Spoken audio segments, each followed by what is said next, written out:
presidente Lula sanciona a lei para ampliar a oferta de vagas na educação básica em tempo integral.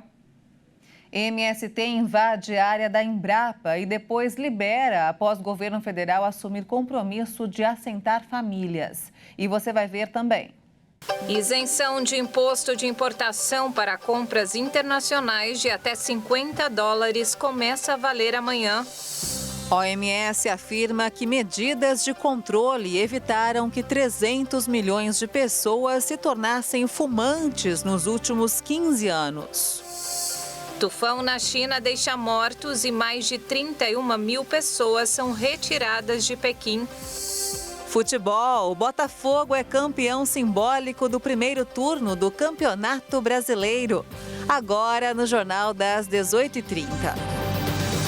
Olá, boa noite. São 18h33 pelo horário de Brasília. Boa noite. Você acompanha agora as principais notícias do Brasil e do mundo desta segunda-feira. O programa Escola em Tempo Integral foi sancionado hoje pelo presidente Lula e prevê investir R$ 4 bilhões para aumentar o número de matrículas em 1 milhão na educação básica ainda em 2023. O objetivo é garantir o desenvolvimento e a formação integral de bebês, crianças e adolescentes por meio de um currículo integrado. As escolas terão carga horária igual ou superior a 7 horas diárias ou 35 horas semanais. Atualmente, são cumpridas cerca de 4 horas por dia. Durante a cerimônia, o governo federal defendeu mudanças na educação para estimular os estudantes e também defendeu salários melhores para os professores da escola pública. A educação, ela precisa ser enxergada por todos os prefeitos, por todos os governadores, por todos nós, como o mais importante investimento que pode ser feito numa cidade, no estado ou no país. Daí a gente tem que levar em conta a necessidade dos professores ter uns salários razoáveis, pelo menos as professoras. Daí a gente tem que levar em conta a mudança do feitio das escolas brasileiras, porque as escolas brasileiras em muitas cidades é quase como se fosse uma caixa, sabe, que o aluno entra lá dentro e fica preso. O Plano Nacional de Educação é uma lei federal aprovada em junho de 2014, que traça metas para a União, estados e municípios e tem duração de 10 anos. O movimento dos trabalhadores rurais sem terra voltou a invadir a área da Empresa Brasileira de Pesquisa Agropecuária, Embrapa, em Petrolina, no sertão de Pernambuco. Mas desocupou a área depois que o governo federal assumiu o compromisso de assentar as 1.500 famílias que faziam parte da ocupação. O ministro do Desenvolvimento Agrário e Agricultura Familiar, Paulo Teixeira, disse que deve haver uma reunião entre o MST e o governo federal na próxima terça-feira para conversar sobre as demandas que, segundo o movimento, ainda não foram atendidas. Representantes do Instituto Nacional de Colonização e Reforma Agrária, o INCRA, também devem participar. Em comunicado, o MST acusou o governo federal de não cumprir com os acordos prometidos em abril. A invasão ocorreu na véspera do evento Semiárido Show, programado para os dias 1º a 4 de agosto, na unidade da Embrapa de Petrolina. Em nota, a Embrapa confirmou que todos os ocupantes do MST já se retiraram do local e os trabalhos para a abertura oficial do evento, na terça-feira, seguem normalmente. A Operação Escudo deixou ao menos 8 mortos e 10 detidos no final de semana no Guarujá. De acordo com o governador do estado, Tarcísio de Freitas, do Republicanos. O objetivo da Polícia Militar de São Paulo era prender o sniper do tráfico após a morte do PM Patrick Bastos Reis, de 30 anos, membro da rota na última quinta-feira. Durante coletiva, hoje, o secretário da Segurança Pública do Estado, Guilherme Derrite, confrontou a informação da ouvidoria da polícia dizendo que ela não procede. Ontem, o governador afirmou nas redes sociais que o autor do disparo havia sido capturado na zona sul da capital paulista e que a ação não ficaria impune. A Caixa Econômica Federal concluiu a distribuição do lucro do FGTS relativo a 2022. Foram depositados 12 bilhões e 700 milhões de reais. Isso representa 99% do lucro do FGTS no ano passado. De acordo com a Caixa Econômica Federal, 217 milhões de contas receberam o dinheiro. A condição para receber esse dinheiro era ter saldo no dia 31 de dezembro de 2022 e o valor é proporcional a esse saldo. Dá para consultar quanto foi depositado no aplicativo do FGTS. As regras para o saque não mudam. Só é possível ter acesso ao dinheiro nas situações previstas por lei, como compra de imóvel, saque aniversário, entre outros. E olha só, a Federação Brasileira de Bancos, a FEBRABAN, divulgou hoje um novo balanço do programa de renegociação de dívidas Desenrola Brasil, que teve início no último dia 17. Até o momento, o programa do governo federal fez os bancos renegociarem 2 bilhões e meio de reais em 400 mil contratos de dívida e retirarem a negativação de 3 milhões e meio de devedores até R$ 100 reais em 2 semanas. O levantamento leva em conta as renegociações da faixa 2 do programa com dívidas financeiras de pessoas físicas negativadas até 31 de dezembro de 2022 e renda de até R$ 20 mil. O Desenrola Brasil é uma promessa de campanha do presidente Lula. E começa a valer amanhã as novas regras para compras internacionais de até $50 ou cerca de R$ 240 feitas pela internet. Está suspensa a cobrança de imposto de importação sobre compras internacionais até esse valor, mas essa regra só vale para as empresas que participarem do programa da Receita Federal e que recolherem o ICMS, que é o Imposto sobre Circulação de Mercadorias e Prestação de Serviços, cobrados pelos estados e também pelo Distrito Federal. Nas compras acima desse limite, a taxa de 60% continua valendo. E vamos agora direto ao Rio de Janeiro com informações desta segunda-feira com o nosso repórter Anderson Nascimento. Boa noite, Anderson. Boa noite, Maria Alice e Juliana. A Polícia Civil está investigando denúncias de desmatamento e vandalismo nas orlas das praias da Zona Sul do Rio. Pelo menos 28 dunas com mais de 15 espécies diferentes estão sendo desmatadas nas praias de Ipanema e do Leblon. A Delegacia de Proteção ao Meio Ambiente disse que a preocupação da polícia e de ambientalistas é que a situação se agrave no verão, período em que o número de frequentadores das praias aumenta. Agora, os agentes tentam identificar os envolvidos que podem responder por dano ao patrimônio público e crime ambiental. E a Prefeitura do Rio aposta em moradias para ocupar o centro da cidade. Depois da pandemia, muitas empresas passaram a adotar o trabalho híbrido e uma solução para inúmeros prédios vazios é uma mudança para ambiente misto, que permite comércio e moradia no mesmo espaço. Um edifício que já ocupou o antigo Jornal da Noite e Rádio Nacional vai passar por essa alteração. A Prefeitura anunciou que obras começam em setembro de 2024 e serão 447 unidades residenciais e 3 lojas no térreo. Eu fico por aqui e amanhã eu volto com mais notícias do Rio. Até lá. Anderson, muito obrigada pelas informações. Ótimo início de semana para você. Obrigada, Anderson, pelas informações e até amanhã. E veja a seguir, a OMS afirma que medidas de controle evitaram que 300 milhões de pessoas se tornassem fumantes nos últimos 15 anos. E ainda, futebol, Botafogo é campeão simbólico do primeiro turno do Campeonato Brasileiro. Nós voltamos em instantes. Até já!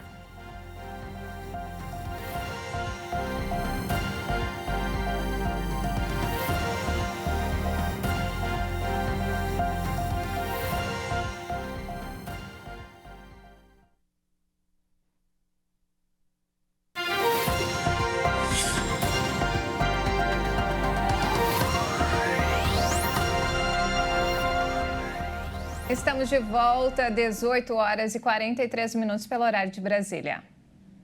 O INSS aumentou de 17% para 23% a análise automática de benefícios com uso de inteligência artificial entre 2022 e 2023. A meta é ampliar para 50% a automação até 2026. A repórter Maria Clara Leite tem mais informações. Agora, 3 em cada 10 pedidos de benefícios são concedidos ou negados por meio desse sistema automatizado. E aí, entre os pedidos que entram nessa análise automática, estão a aposentadoria por idade ou por tempo de contribuição, pensão por morte, auxílio reclusão da pessoa com deficiência, BPC, que é o benefício de prestação continuada da pessoa com deficiência, e também o BPC do idoso, além do salário maternidade.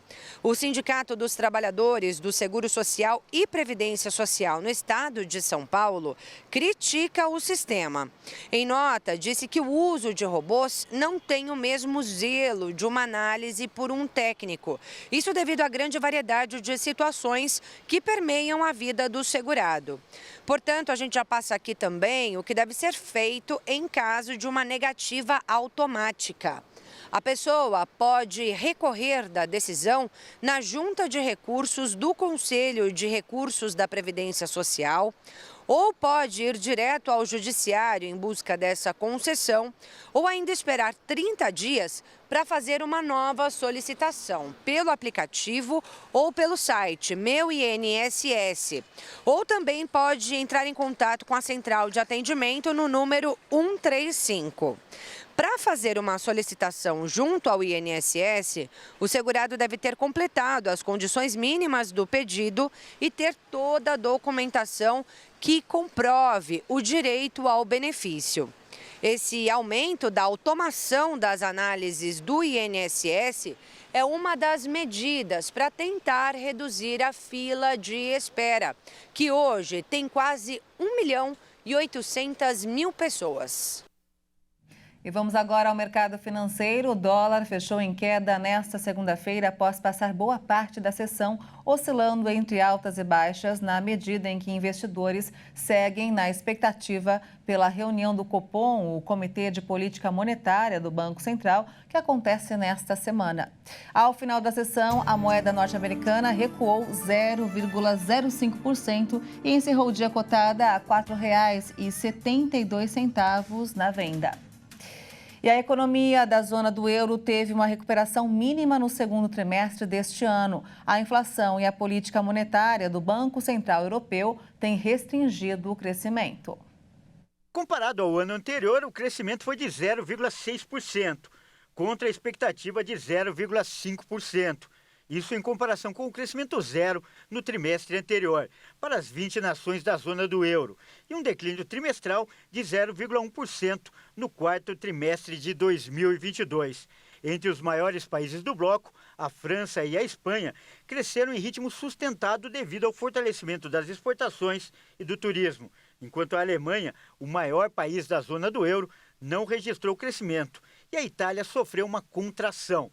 O aumento da inflação devido aos altos custos de energia após a invasão da Ucrânia pela Rússia e a alta dos preços dos alimentos, taxas de juros mais elevadas e diminuição da confiança afetaram a economia da moeda única. O Banco Central Europeu levantou a possibilidade de interromper os aumentos das taxas de juros em setembro, uma vez que as pressões inflacionárias mostram sinais de abrandamento e conforme aumentam as preocupações com a recessão. E falando agora sobre o conflito no leste europeu, um ataque russo contra um prédio residencial na Ucrânia matou 5 pessoas. Entre os mortos estão uma mulher e uma criança. O ataque aconteceu em Kryvyi Rih, na região central da Ucrânia. De acordo com o presidente ucraniano Volodymyr Zelensky, 2 mísseis balísticos russos atingiram um prédio residencial e destruíram tudo, do 4º ao 9º andar. 5 pessoas morreram, 64 ficaram feridas e 20 estão internadas. O ataque à cidade aconteceu um dia depois que Zelensky afirmou que gradualmente a guerra está se voltando ao território da Rússia. No domingo, 2 drones atingiram prédios no centro de Moscou. E pela primeira vez, a Ucrânia deu um sinal claro que considera os ataques como uma tática de guerra. Na China, a passagem do tufão Doksuri deixou ao menos 2 pessoas mortas em Pequim. Autoridades acionaram o alerta máximo diante do risco de inundações pela chuva, que deve continuar até quarta-feira. Mais de 31 mil pessoas foram transferidas para locais seguros na capital chinesa. Obras foram interrompidas e todos os locais turísticos foram fechados. Segundo o Serviço Meteorológico da capital, caíram mais de 170 milímetros de água na cidade em 40 horas, quase a média de chuvas de um mês inteiro de julho. Nos últimos meses, a China registrou condições meteorológicas extremas e temperaturas bastante incomuns que ultrapassaram os 40 graus. Segundo os cientistas, os fenômenos foram agravados pelas mudanças climáticas. E olha só, a Justiça da Espanha decidiu que o ex-jogador brasileiro Daniel Alves será julgado em caso de acusação de estupro em Barcelona. O atleta está preso no país desde janeiro. A data do julgamento ainda não foi divulgada, mas deve ocorrer entre outubro e novembro desse ano. Daniel Alves, de 40 anos, será julgado pelo caso de agressão sexual de uma jovem em Barcelona no final de dezembro, de acordo com fontes do Tribunal Superior de Justiça da Catalunha. Inicialmente, o atleta brasileiro já mudou sua versão dos fatos, afirmando que não conhecia a denunciante. Em abril, ele declarou à juíza que manteve relações sexuais consensuais com a jovem e afirmou que não reconheceu isso em um primeiro momento, em uma tentativa de ocultar a relação da esposa, que posteriormente pediu a separação. Ele segue preso desde janeiro por essa acusação. Agora sim, você confere a reportagem da OMS sobre o relatório a respeito do tabagismo. O fumo mata mais de 8 milhões de pessoas a cada ano. 7 milhões são fumantes diretos e 1.300.000 passivos, que estão expostos à fumaça do cigarro. O fumo também está relacionado a 20 tipos ou subtipos de câncer. E é um fator de risco para doenças cardiovasculares e respiratórias. O mundo tem 1.3 bilhões de fumantes, 80% deles se concentram em países de média e baixa renda. A OMS alerta que não existe um nível seguro de consumo de tabaco, que todas as formas de uso são prejudiciais. Para enfrentar esse problema, a organização recomenda anúncios agressivos sobre os riscos do fumo e atendimento especializado. No relatório, a Organização Mundial da Saúde elogia o trabalho feito pela Holanda, que, segundo a OMS, se tornou o 4º país a atingir o nível mais alto de controle do tabagismo, juntando-se a Turquia, as Ilhas Maurício e o Brasil. A organização fala que esses países desenvolveram as políticas recomendadas pelas autoridades de saúde. O relatório destaca positivamente que quase 40% dos países baniram o cigarro de espaços públicos fechados, o que, segundo a organização, garante um ar mais puro e incentiva as pessoas a largarem o cigarro. A OMS alerta ainda que a epidemia do tabaco é uma das maiores ameaças que a saúde pública já enfrentou. E chegou a hora de falar de futebol e quem traz as informações da rodada do Brasileirão é o Leonardo Félix. Boa noite, Léo. Boa noite, Léo. Boa noite, Maria Alice e Juliana. Boa noite a todos que assistem ao Jornal das 18h30. A 17ª rodada do Brasileirão confirmou o líder Botafogo como campeão simbólico do primeiro turno, com 2 rodadas de antecedência. O alvinegro goleou o Coritiba no Newton Santos por 4-1. Tiquinho Soares marcou 2 vezes e disparou na artilharia do campeonato, com 13 gols. Mas merece também registro o golaço do empate do Coxa, marcado por Bruno Gomes de longe, encobrindo o goleiro Lucas Perry. O Glorioso tem 43 pontos e 51 possíveis. Já os adversários tentam se aproximar na classificação. Mesmo sofrendo pressão em boa parte da torcida, o segundo colocado, o Flamengo, venceu de virada fora de casa o Atlético Mineiro. Arrascaeta foi decisivo após entrar no segundo tempo, com um golaço de falta e uma assistência para o Wesley. Mesmo com a vitória, o tempo fechou no vestiário. O preparador físico Pablo Fernandes agrediu com um soco o atacante Pedro. A confusão parou na delegacia e o rubro-negro confirmou a demissão do profissional argentino. Cabe agora à diretoria gerir a crise de ambiente entre o camisa 9 e o técnico Jorge Sampaoli. Será que o treinador vai ter clima para continuar? Vamos acompanhando. E o Palmeiras ganhou por 4-1 do América Mineiro no Independência e segue firme no G4, com os mesmos 31 pontos do Flamengo. O Grêmio caiu para quarto, com 30 pontos. O tricolor sofreu para empatar em 1-1 com Goiás, na Serrinha. O Fluminense passou pelo Santos no Maracanã, 1-0, gol do artilheiro Cano. E destaco também a vitória no Beira-Rio do Cuiabá em cima do Internacional, 2-1. O Dourado faz campanha de campeão nas últimas 5 rodadas e sonha com a vaga na Libertadores. Está em nono, com 25 pontos. E buscando recuperação, o Corinthians ganhou do Vasco por 3-1. O Cruz Maltino segue na lanterna com apenas 9 pontos. É isso aí, eu fico por aqui. Boa noite a todos. É com vocês, Juliana e Maria Alice. Obrigada, Léo, pelas informações. Obrigada, Léo. Uma ótima noite para você.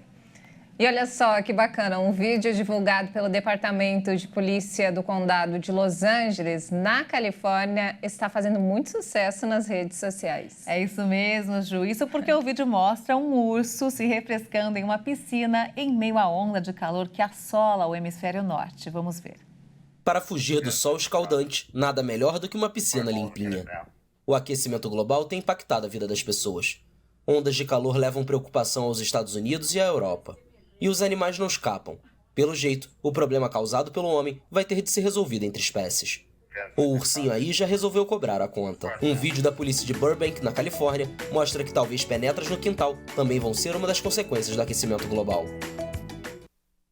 Nossa, que graça, mas que susto, né? O que você faria? Ai, Ju, não sei. Não entra na piscina com ursinho, viu? Também não, desse tamanho. Esperto ele, né? Ele é lindo, fofinho, mas... longe da gente. Bem, o Jornal 10, 18h30 fica por aqui. Você acompanha outras informações durante a nossa programação. Uma boa noite para você e até amanhã. Ótima noite para você e bom início de semana. Até mais.